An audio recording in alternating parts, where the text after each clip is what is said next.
Il mare si è preso la scena, ha dato ufficialmente il via all'estate monfalconese e con l'arrivo dalle onde di Marina Julia del simbolo dell'evento è stata inaugurata oggi la nona edizione di Promo Mare, la manifestazione che fino a domenica trasformerà il litorale in un grande villaggio dedicato allo sport, al turismo e alle attività collegate al mare. La festa è partita dalla scalinata di Marina Julia, animata da musica e intrattenimento, segnando l'avvio di 3 giornate ricche di appuntamenti tra la spiaggia e il porticciolo Nazario Sauro, il punto più a nord del Mediterraneo. È veramente un'edizione dai duplici effetti. Sicuramente noi ci aspettiamo tantissimo da questa edizione, anche perché abbiamo sdoppiato le location. Qui a Marina Julia verranno fatte tutte le prove a mare, quindi le associazioni sportive, tutti coloro che sono legati allo sport del mare avranno, grazie a un'app dedicata, la possibilità di iscriversi e di provare qui a mare tutte le particolarità dello sport di acqua, mentre in poi dalle 18 fino alle 23 e alle 24 della sera tutto si sposterà nell'altra location, che è quello del punto più a nord del Mar Mediterraneo, il porticciolo Nazario Sauro,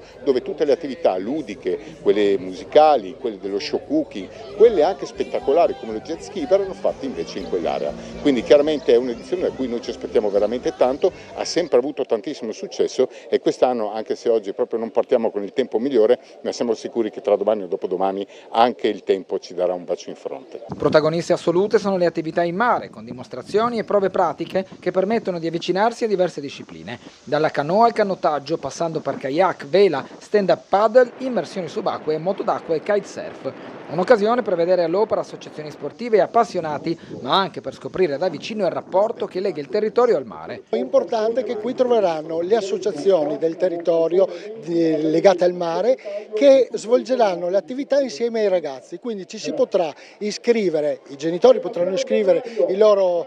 bambini attraverso un'app che abbiamo strutturato proprio appositamente, e lì si iscrivono a seconda degli orari. Arriveranno i bambini e qui si dedicano proprio alle attività, saranno spiegate le attività ma anche provarle proprio in mare, perché una parte di mare è stata, con l'aiuto della Capitaneria, è stata proprio delimitata per fare queste attività di sport, mentre alla sera in porticciolo ci saranno tutti gli stand dove le associazioni hanno portato e porteranno i simulatori, quindi anche a terra si potrà provare l'esperienza del mare. Promo Mare si conferma così un appuntamento capace di unire sport, svago e valorizzazione delle eccellenze locali, attirando visitatori e offrendo un'occasione per vivere il litorale da una prospettiva diversa, tra attività all'aria aperta e momenti di approfondimento. Il senso è avvicinare tutti i giovani e tutti i cittadini di Monfalcone, e non solo di Monfalcone, a tutto quello che le varie società nautiche e non anche nautiche ma tutte legate al mare possono trasmettere alla città e a tutti quanti i cittadini.